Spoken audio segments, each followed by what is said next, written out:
Benjamin von Wong never set out to be a photographer, and he became one almost by accident. Nevertheless, in the space of the last 5 years since he quit his day job as a mining engineer, he's earned a worldwide reputation as a brilliantly original photographic artist, and was even named one of 4 winners of this year's Imaging Alliance Award for Visionary Photographers. I've admired Ben for a long time now, and I'm so excited that he's my guest on the show today. Ben creates these fantastical visual worlds through photography, and it's usually kind of centered around virally promoting worthy causes. He then posts these images and usually behind the scenes videos around those on his website and on YouTube so that people can experience the process in a visceral way. He's really well known for creating work that looks hyper realistic, and it almost seems like it's created in Photoshop or it's CGI, but it is totally based in capturing what's actually in front of his camera. But what I most admire about Ben is the way that he's always been interested in making a positive impact in the world. And he's loved figuring out how to do that in a myriad of epic ways. And I feel like that's what I've been trying to do with my work for years. And, you know, it's a tricky world, trying to create something new that makes a difference in the world and hopefully moves the needle. And, you know, hopefully you'll hear that conversation in today's episode. I feel like we talk a lot about that, and we've got a great back and forth. And so I hope you enjoy it. My name is Branden Harvey, and this is Sounds Good, the weekly podcast where we have conversations with inspiring people who are rejecting cynicism and using their lives to make an impact. Without any further ado, let's just jump straight into this conversation.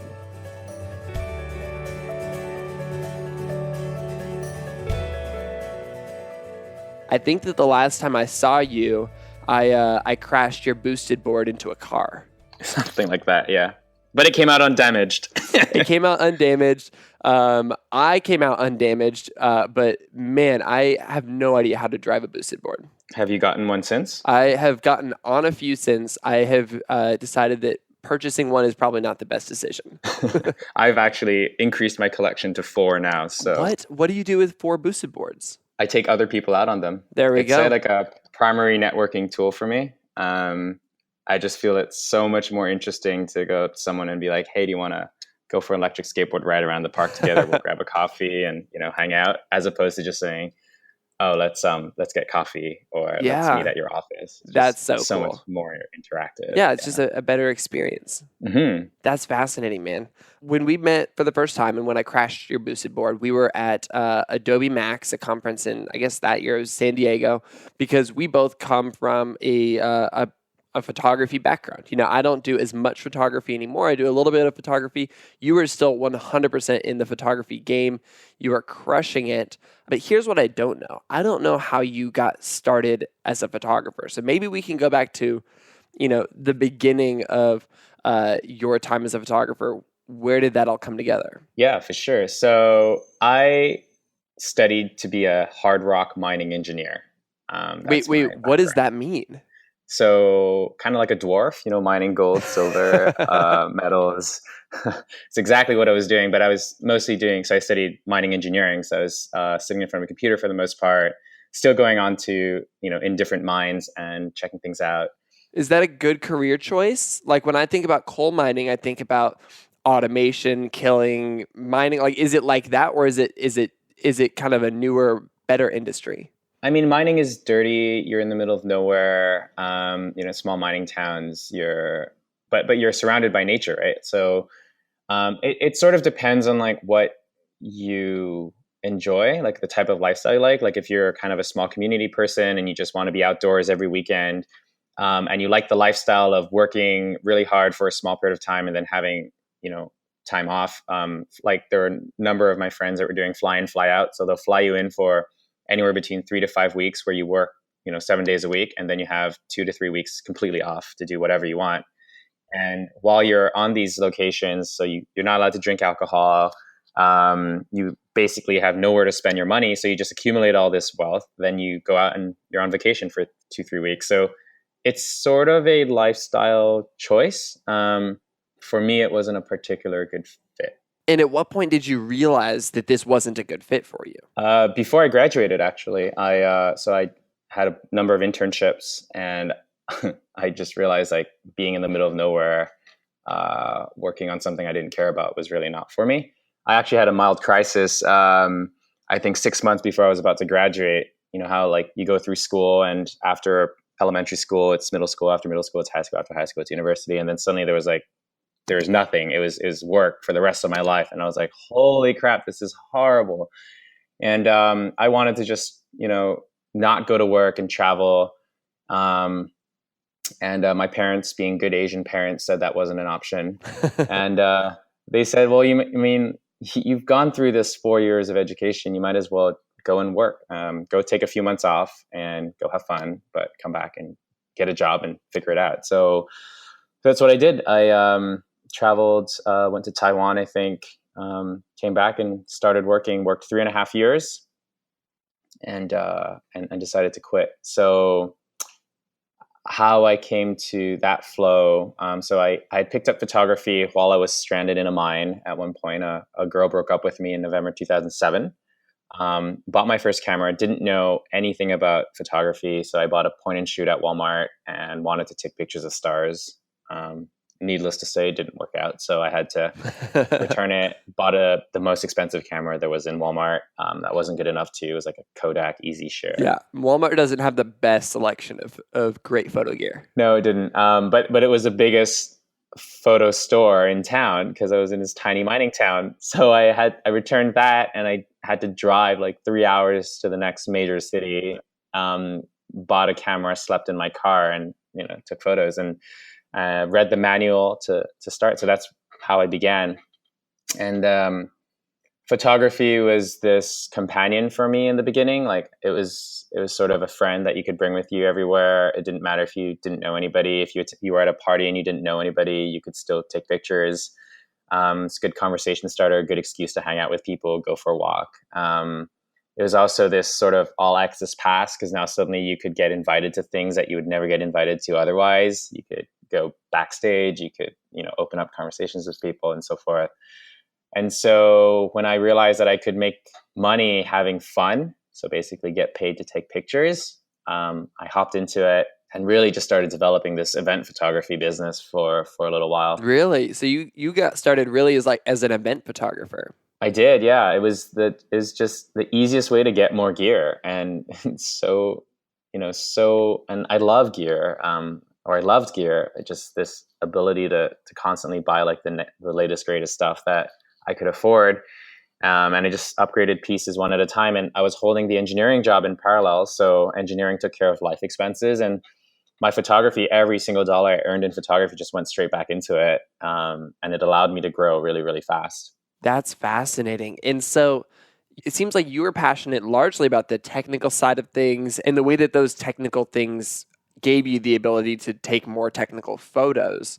But like event photography isn't very technical. When did you start bridging the gap into doing a little bit more technical stuff professionally? So I think I'm really addicted to growth. Like I really love the idea of growing and growing efficiently. So you can grow linearly or you can grow exponentially. And photography is just one of those things, like when you first start out, like every like tiny new trick you learn makes your photography exponentially better. And so for like the beginning, like you get your first like wide aperture lens, or you get your first wide angle lens, or you get your first ND filter, or you learn HDR for the first time. Like you pick up these little tricks and suddenly like this whole new world unlocks for you. And I feel like that was really what drove me in the beginning. And then event photography was, the money side of it. And my transition from events to creative things, or more technical things, as you're calling them, was really a result of realizing that I had two jobs. So I was like, hey, I got my job as an engineer and I got this job as a photographer, but what happened to like the fun of photography? So that's when I actually shifted out of event photography and made a conscious effort to do creative photography. And the creative stuff began as a 365 project. One photo a day, every day, and make it awesome. Back in the days where Flickr was hot. I know those days. That was how I got started too. Yeah, so I did that. And if you're trying to create a cool photo every day, you got to find different ways to do that. And that's where I learned a lot of my Photoshop skills. It's just, I kind of ran out of time to go out and shoot people. So I had to shoot myself a lot. And then once I gave up the 365 after 100 days, I started investing more heavily into like studio equipment because I was like, okay, if I'm going to stop doing a photo a day, it's because I want to do larger, more complex things, and I'm going to need, larger, more complex gear to do it. And that's when like these, finding these bigger teams of like hair, makeup, model really started to begin around that. Man, and let's talk a little bit about that period of work, because I think that's maybe where I first came to know your work, was when it became these really elaborate, bigger team photos you were creating. You were creating not just photos, but experiences. And I would imagine also your job expanded from just being a photographer to also being an art director and to some degree a set builder, because these photos are just massive and intricate. Like, can you describe one or two of those early shoots just to give the listeners an idea of like how intense these photos were? I mean, I don't see my work that way, so it's Really? kind of Really? interesting to.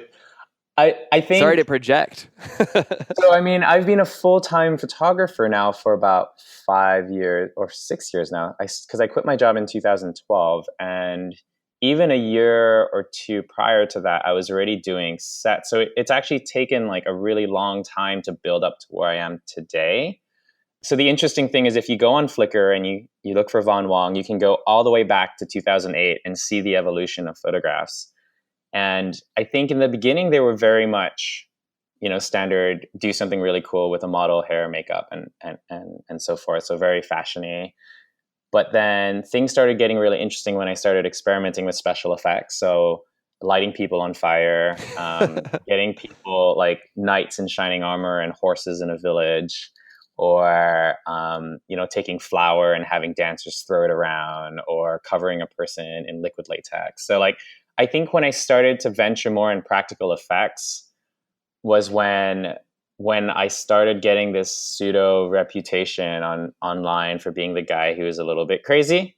And then I just never stopped, because this is kind of the problem with the internet, right? They always expect you to one up yourself. And so you're Yeah. kind of trapped in this cycle, which, for better or for worse, pushes you to do bigger, crazier things. And so I think to get to where I was today wasn't this linear progression, but rather just, keep adding one layer, like what can I do more this time? What can I do crazier that time? And sometimes it would be a complete flop. Like I have videos online where I tried lighting people on fire and failed.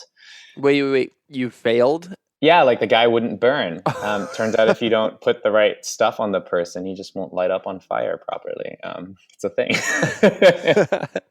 And for a lot of this stuff, you're kind of showcasing, you're also making videos behind the scenes showing the process of your creation of these things. Kind of, maybe that's like what's fueling that internet love, is people being able to see some of the context behind the scenes. I learned very early on that if I shared the process of how I do things, that same image that I captured would get that much more traction, because suddenly it wasn't just a pretty photo anymore. It was a process. And so every single piece of content that I create usually has a behind the scene video that goes with it. And I've always tried to make that video useful to the people watching. So what's shifted the most over time has actually been the target audience. Like when I first started out, my goal was to be seen on photography blogs. And so my material was very educational.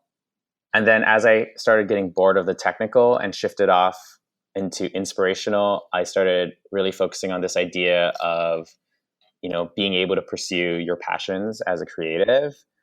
And then once that got a little bit boring too, then I really started focusing on these greater purposes, like these impact stories that I currently have. So, but at the end of the day, like there's always been documentation of it. It's just that the focus and the way I told those stories changed. I like this idea actually that maybe, if you were to keep on making those same photography tutorial style videos, they would continue to be valuable and effective for you, but your passion on them had kind of run dry. And you're like, the best way I can create things that, move the needle is to actually lean into the things that inspire me, the things that are of interest to me. Because I've largely done the same thing. Like, I could probably have a much more sustainable career if I was back doing some of the early photography stuff I was doing, but it just, it lost its luster for me. And for me, I if I'm doing something unique and interesting, I'd like to just continue to follow my passions and let that lead me into, whatever it is I'm doing now. Yeah, I think one of the really important things to try to keep in mind is to never be a slave to your own creation, Hmm. right? Like there are so many creatives that I've encountered who they get stuck in this cycle. So let's say they're creating educational content and now their income depends on it, and now they're stuck creating that all the time, or they've designed a style for something that they can't escape because nobody cares about anything else they do, so they have to do the same thing over and over again. And so I've always made sure to like prioritize my own personal interests first and then my followers second, which hasn't always gone over well. I think that I could have a significantly more successful social presence if I stayed more consistent. But like this desire really to just have the freedom to pursue something that you really believe in, I think is kind of important, because as a creative, it's sort of your strongest weapon. Like if you get bored of what you do, you lose everything. Yeah. And ultimately, like, people want to follow you because you've got a point of view, because you've got passions and ideas. And I think following you would lose some of its magic if you were just kind of sharing the same thing and if it felt kind of like it was coming out of a lab more than it was coming out of like a human with a heart. Yeah, that's true. I mean, I don't know. You can't really control what others do, right? I can't control why people follow me. I can have an idea of what it is, but at the end of the day, like I can control what I create and why I do it and the messages I choose to focus on. And so I don't know why people follow me. I think there's a plethora of reasons. I've done like surveys in the past to try to figure out, like, are they more in it for the impact stories? Are they more in it for the adventure? Is it just for the inspiration, or is it for the entertainment or the comedy? Like, what is it? And everyone has a different answer. It's just like when you show someone your portfolio, like everyone has a different favorite. And so it's almost like I can spend my time trying to please everybody, or I can just go and do the best I can with what I have, with this greater mission of making sure to provide something of value to people's lives and believing in that and pursuing it, and then letting people sort of taper off because it no longer resonates with them, or latch on even tighter because it's now become something greater than the final result. I just wanted to take a quick break from this conversation to tell you about the sponsor of this week's episode of Sounds Good, Hover. So I've been using Hover domains to host my websites, brandonharvey.com, goodgoodgood.co, all kinds of other domains for years. If you've been listening to the podcast for a little bit, you know this. I love to gab about Hover because I genuinely use it and love it. If I go and check hover.com, okay, here's I have 24 domain names registered with Hover. That's a lot. That's amazing. And I love it. Their platform is easy and simple to use. They're a trusted brand when it comes to my privacy, and they offer hundreds of extensions to choose from. I want you to put your passion online in the same way I have with Hover. Just go to hover.com/soundsgood for 10% off your first purchase. Again, that's hover.com/soundsgood. You get 10% off your first purchase, and you show your support for this podcast. Also, for all aspiring or serial entrepreneurs, we've got some information on a really great conference that you can totally attend. The event is Fireside Conference, and Hover is a proud sponsor. It's an off-the-grid, invite-only event taking place a few hundred clicks north of Toronto the weekend after Labor Day. The conference is packed with VCs, startups, tech enthusiasts, and more. If this is you, then check them out at firesideconf.com. That's firesideconf.com. Get your website launched with Hover and be prepared to pitch your awesome business at Fireside Conference this year. Okay, now back to the rest of the conversation.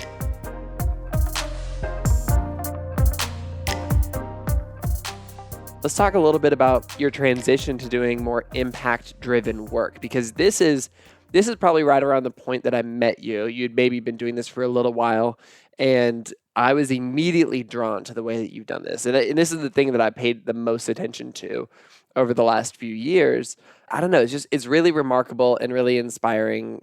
Tell me about that intentional choice to kind of pursue this new type of content. Yeah. So I've always been interested in, having a positive impact in the world. And I've done it in a number of different ways.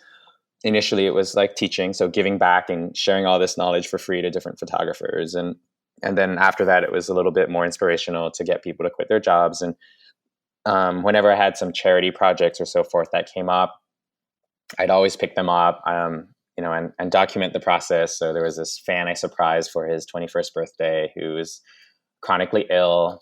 There was a girl with terminal cancer who wanted a photo shoot for her funeral, so I helped her do that. And I've made fundraising videos for different charities.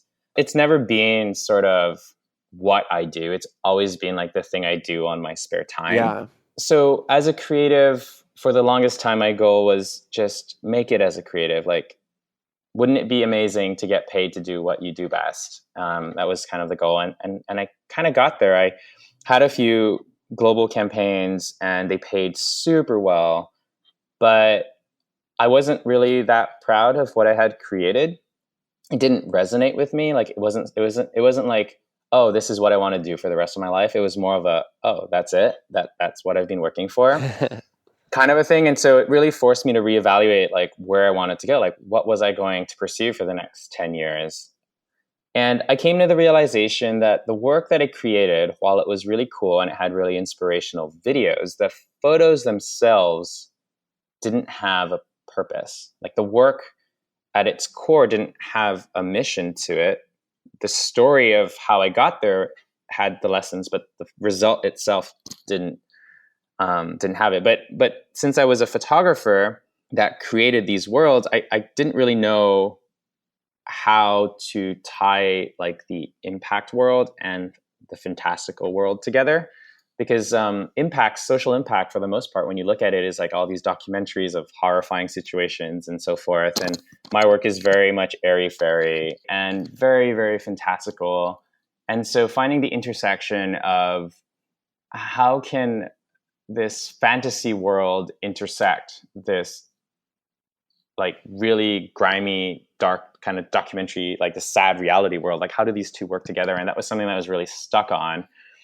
And so it reached the point where I almost quit photography and went off to make fundraising videos, only for me to realize that I wasn't actually as great of a filmmaker as I was of a photographer. And the journey or the time investment that it would take to become great was just something that didn't strike me as particularly efficient.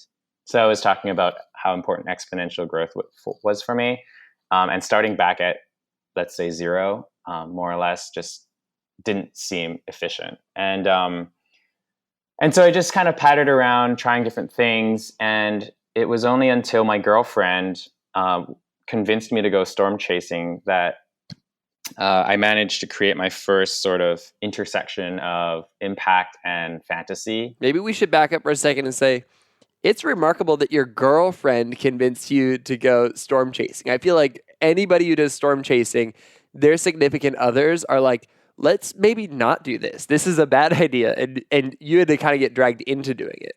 Yeah, well, I mean, I wanted to go, but I didn't want to go just for fun. And I didn't want to go and put a model in front of it. But my girlfriend just wanted to experience it. She thought it would be really cool. But I had no interest in just doing something fun and cool. And so she said, well, why don't you just use storm as a metaphor for climate change and create something there?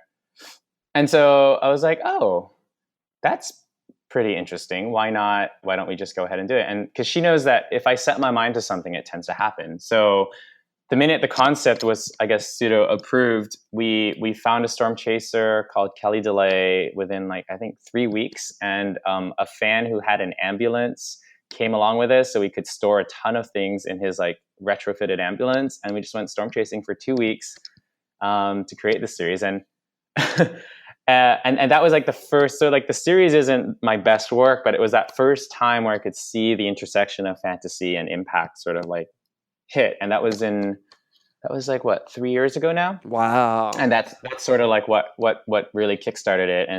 And since then it's just been every single project that I've done, that I've released, has an impact component to it. And I guess I want to take some time and talk about how hard it was to shift. Yeah. Because I did wake up one morning and said, this is what I'm going to do. But actually doing it wasn't easy. So I had assumed that, when I made a big announcement, like I made a blog post about it, has this official announcement that I was going to take a year off and not do any work that didn't have social impact. My strategy was to go out to all these nonprofits and make this offer of just working with them to do whatever they wanted, no strings attached. That was the offer. And I thought that, people would bite. Hey, you get this guy who would come and offer his not only a great photo shoot, but this ability to make things go viral and raise money and get views and all this stuff that I was really good at. I expected people to come flocking in, and that didn't happen. Actually, no one really understood what I wanted to do. I probably didn't really know exactly what I wanted to do either. And when I started releasing these projects, it turns out that a lot of photographers also didn't really care about these new impact things that I was working on. They just wanted more tips. They wanted more tips and tricks to improve their career, because that was the following that I had fostered. And all the companies that supported me were kind of annoyed because I wasn't making the educational material that was helping them sell gear. And so, there's this really tough shift of just where I was headed and for everyone else to catch up to it. But like I was saying a little earlier, it didn't really matter. I knew where I wanted to go, and I had this vision of what it could become, and I just kind of rolled with it. So now 3 years down the line, it's been really interesting, because while I think there are still a bunch of people that wish I, had more tutorials and stuff, and they'll vocalize it. The fans that were already fans of what I did before are now bigger fans. So I had lost people along the way, but the ones that stayed have become even stronger supporters. They believe in the mission, which is so much deeper than just oh, I like photography tips. Yeah. And it's been the reverberations of it. I think people have started looking for opportunities to infuse their work with impact. And it wasn't the fact that I had done it once, it's the fact that I kind of did it over and over and over and over again. And people are just oh, it's possible to do this. There aren't just one-offs. There is the possibility of building this, let's say, business model or kind of come up with a structure to focus on having an impact. And even if they don't always care about the same things that I do, I can't say that a lot of the followers are environmentalists to start with. They really think it's amazing that I've sort of found a way to make an impact. And so they don't try to do environmental projects themselves. They try to tackle the issues that they believe in, using what I do as a little bit of just knowing that it's possible, I think is what's important to them. And I'm guessing it's probably the same for you. Yeah, for me, it's been a really interesting process of kind of transitioning to doing this kind of work. And for me, it was never putting my stake in the ground and saying, this is what I do now, or I'm going to do this for a year. It was a slow and steady process of me, similar to you, just trying to figure out what I was passionate about and continuing to follow that. And it just led to, I was living in downtown Portland, Oregon, and there's a bunch of nonprofits there. And I was just, I'd be walking around and I would just bump into people who worked for nonprofits, and they'd be like, oh, we need photos for this thing. And I'd be like, oh, I can volunteer to do that. Or I can, I'll get paid to do that, but I'll take a little bit of a pay cut. And I just started doing that to a point where not only was I finding that I was really passionate about it, but I was also becoming a bit of an expert in the world of telling stories of, making a difference in people's lives without manipulating the people whose stories were being told. That was something I learned really, really early on. You go on a trip to Africa and you're not using the people and the stories that you meet to get donations. You figure out a way to communicate their story in a way that brings their humanness more to the forefront, so that you want to respond by supporting, their humanity, not by saying, oh, they're poor and they need help. It's no, this person is ambitious and talented and, has a bright future ahead of them. They just have a few roadblocks that we can all work together on to get rid of, and so I just started getting really energized by leaning into that and figuring out how I can continue to do this. And then I just hit a point where, basically clients and brands would reach out to me and want to be working together. And I would basically say, we can work together, but I only accept a limited number of campaigns a year. And this isn't as interesting to me as if we were to do some sort of social impact component to this. Have you thought about partnering with, this organization or this organization? And maybe we do the campaign around your support for them because it's really in line with your mission or your values. And I was able to start pivoting a lot of my normal work into things that had a social impact component, even though that's not how the pitch came originally. And so for me, it was this slow and steady process. But, and with my audience, I kind of found the same thing. There were some people who were so on board and passionate about this and so excited. And then a lot of other people who were like, I kind of liked it when you posted photos of the ocean more. Or like, I kind of wish you would just like do a waterfall with an inspirational quote. And, that's fine. Like that I'm losing a little bit of people. You had a demand, well, at least with the work side of things, you had a demand first. Yeah. Whereas I had no demand. I just made a decision and I was like, oh crap. So I think you had the better strategy. Well, I mean, you built something that people wanted and then let it flow. I just went like, all right, I'm doing this. And I'll figure it out along. Well, I will say though that the work doesn't come as consistently as it used to. I think that transition period was the best, where people were like, "Oh yeah, you're this old person. You're doing this old style of work," and I'm like, "No, I do this new style, but we can still work together." And now, it's a little bit harder to, bridge that gap. But for me, just like you were saying earlier, like following that passion and this idea that my work should have some sort of impact to it and that maybe I have the ability to move the needle, like all of that drives me so much more than a follower count or, I'm at the amount of dollars in my bank account, all of those things. It is a complicated thing, and it's certainly a thing that I'm able to kind of wrestle with because I have a certain level of privilege where, I'm not going to like, if I totally fail financially, like I'm not going to end up on the street. It's a risk that I can take and not everybody can take. But because I have the privilege to take it, I feel an obligation to. Cool. No, that's awesome. Yeah, I definitely have the same privilege. Like I have a good family. If I end up one day with nothing, I can always go back home, got a roof over my head. I've built up savings thanks to having my engineering career in the past. And so I had the opportunity to have a runway and an education.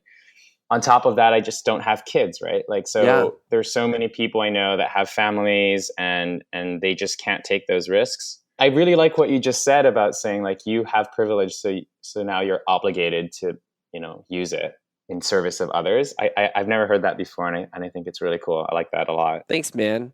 And I love the way that you've done that. Like, I think that you have said, I've got this audience. I have this unique ability to drive interest and views and engagement on digital content. And I have a fantastic ability to shoot photos in a way that nobody else can. It's really unique. And you have said, I'm going to dedicate my time and attention and passions and abilities toward, specifically environmentalism. And maybe we should actually dive in. Can you tell me about like one of your favorite projects you've done that's highlighted this thing? Because, and hopefully people will go and watch, some of your videos on YouTube later because they're fantastic. But what's one of your favorites that you brought together to kind of communicate this message? Yeah, so I think one of my favorites was putting a mermaid on 10,000 plastic bottles. I think as far as story goes and quality of images, it's been one of the most successful ones that I've ever done. It happened completely randomly because my mom found a Mermaid Tail designer while she was hunting for someone to fix my sister's wedding dress. So it's like the most random of occurrences. That's so funny. But this commitment to it saying like, I want to do something with impact made me think of like, oh, well, how can I shoot a mermaid? And so plastics in the ocean is a pretty big topic. And so I just kind of fused the two together. Video ended up getting 37, 38, or maybe it's at, I don't know how many millions of views it is at so far, which is pretty cool. And that's just on the native video. So not all the cuts and TV features and all the rest are completely separate from that, which is pretty amazing. So I don't know. I think that's probably one of my highlights in terms of impact to quality of image ratio. Yeah. Yeah, I don't know how you are with your campaigns or your work. I have this problem where I directly correlate success of a project and quality of the project to its reach. and I don't think that's always accurate. Yeah. But it's one that I'm trying to kind of separate from Yeah. and focus a little bit more on depth of impact as opposed to breadth. And I mean, depth of impact is because I went to school for marketing and advertising. So like when I was in my marketing research class or whatever, you talk about this idea of qualitative data and quantitative data. And quantitative data, like the number of people you reached or the amount of minutes that were watched or the amount of engagement that you got, all of that is super easy to calculate and compare and put in a spreadsheet. But qualitative data is the stuff that is so much harder to measure, but I think that's what matters. And so for me, like I measure the success of a project by the DMs that I get or the number of people who email me a year later and say, I'm still thinking about this. And, that's obviously not going to fly in measuring things for like a client every time, but like that's what I do it for. But maybe there's a little bit of a balance to be found between the two. Agreed. I think finding the balance between the two is important. I'm trying to see myself as more of an artist and less of a marketer these days. I think it gets really tiring to always have to sell what you do, which would be the role of a marketer, because you got to keep up with the trends. You always got to, figure out what these algorithms are doing, so on and so forth. Whereas the artist instead will focus a little more on just creating really great stuff. And I think I've spent a lot of time on the marketing side, and I'd like to start thinking just more about creating really great things, letting the storytelling and the marketing part of it take on a little more organic of a role. This might be going back to like the marketing side of things, but I wrote down this quote from one of your videos where you said, how do you get somebody to talk about something ordinary, ugly, and boring?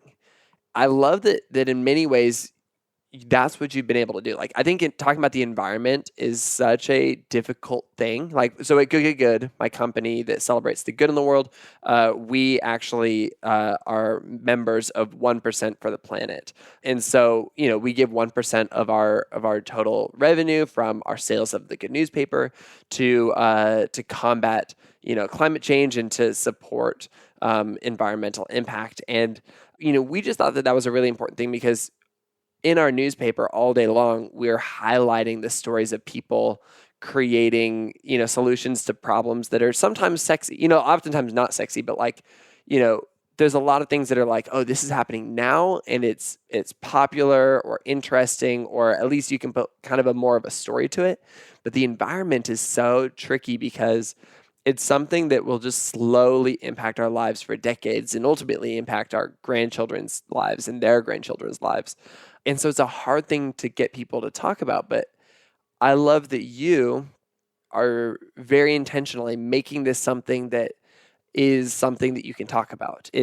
You're putting a photo and a story to this idea that feels very vague and very far off and very much like it doesn't impact you on a direct level. So yeah, the funny thing is that like I actually suffer with the complete opposite problem. So I'd love to tackle more human stories, and I have done a few, but it's just not that suitable for my medium, because you can make a fantasy problem out of the environment, but you can't like fantasize human suffering unless you're going through it yourself. So for example, if I made a series around depression, that was my interpretation of depression as opposed to my personal experience, people get really offended.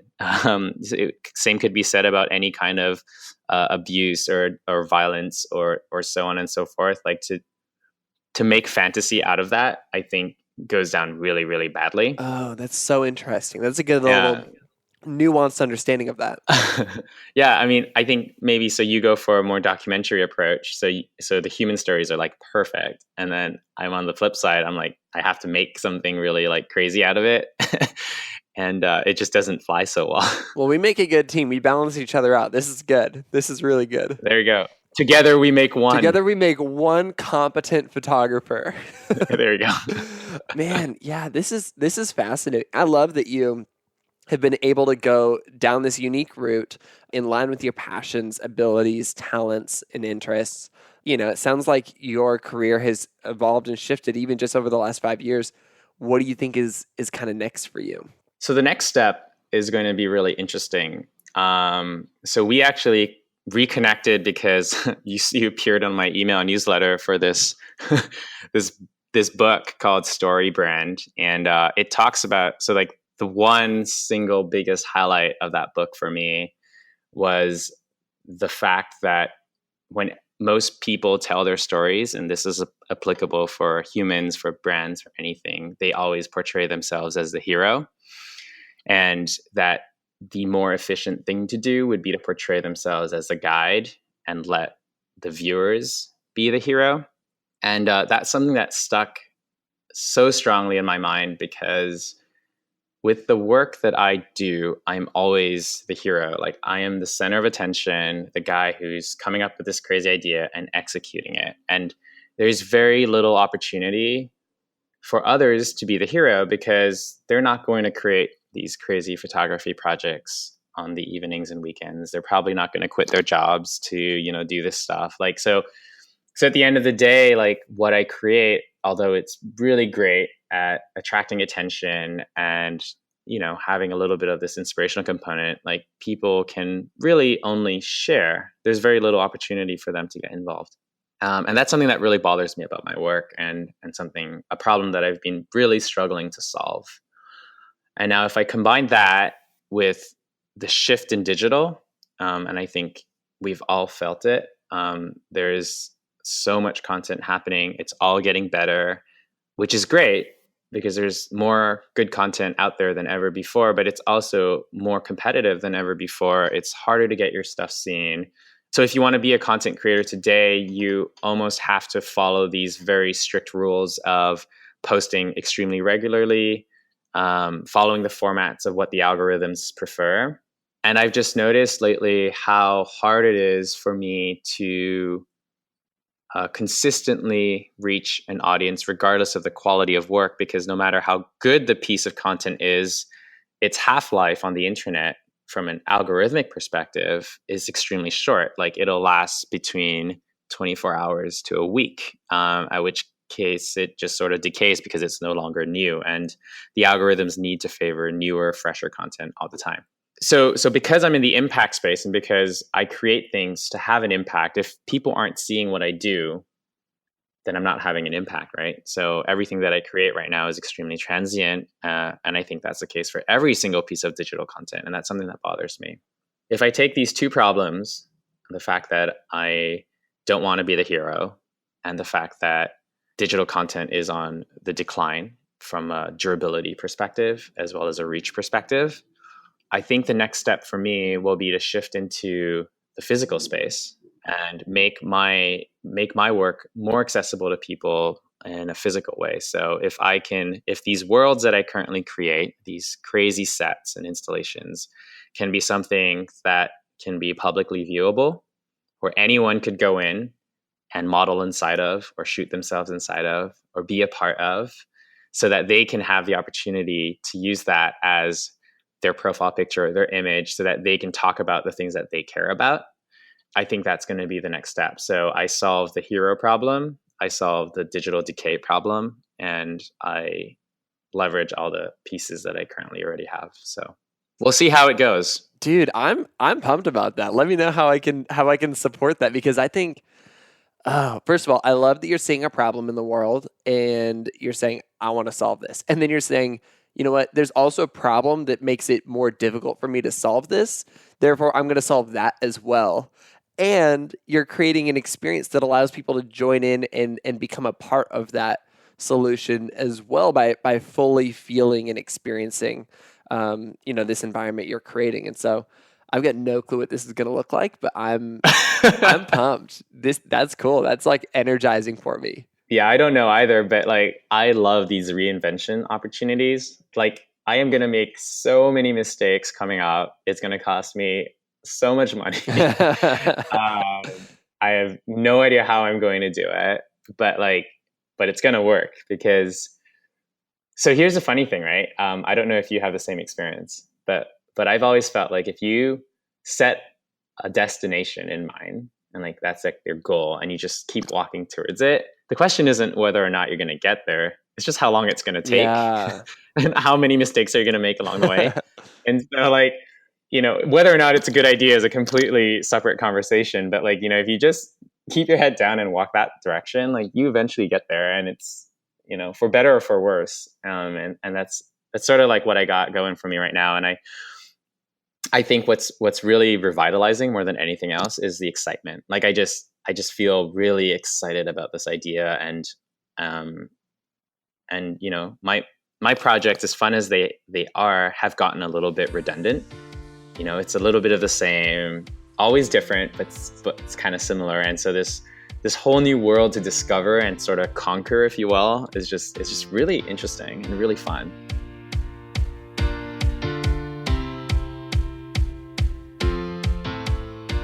There are so many things that I admire and respect about Ben, but most specifically, his belief that if you have a destination in mind and you keep walking towards it, then it's not a question of whether or not you'll get there. It's simply a matter of time before you arrive where your passion is taking you. Man, after listening to this conversation, I hope that your curiosity is piqued about Ben's current and past work. If you're just finding out about him, you should absolutely follow him on Instagram at Wong. And to get a little bit more of an inside look at how his work is made, make sure to search for him on YouTube. And lastly, make sure to check out his website for his collection as a whole. If you're new to Sounds Good, we would love for you to stick around. If you like this episode, you'd also love my conversation with Eric Holthaus and my conversation with Stephen Ken. Both of these guests are paving the way for using their craft and skill for global impact. You can find both of these episodes and more than 100 other episodes by searching for Sounds Good wherever you listen to podcasts. That includes Apple Podcasts, Spotify, and even YouTube, which is weird, but like people do that. People listen on YouTube, and you can too. Anyway, this podcast is created by me, Branden Harvey, as a part of Good, a community that believes in the power of celebrating good news and becoming good news. Chad McElsnavely and the team at CM Studio edit and mix the show, and Christy Karenbrock offers production support. You can get lots of helpful stories on social media by following us everywhere at GoodCo. And the Good team is a small team, but we are real people who are simply trying to do the best we can to spread good news. And we love seeing the Good newspaper being sold or given away in cafes and shops and businesses and hospitals around the country. If you want the Good newspaper in your neighborhood, or you own a business that would like to carry good news, please contact our team. Email us at wholesale@goodgoodgood.co, and make sure to see what else we do at goodgoodgood at goodgoodgood.co. And on that note, that is a wrap for this week's episode. Go out and remember Ben's words. Your passion for your craft is your greatest weapon in life.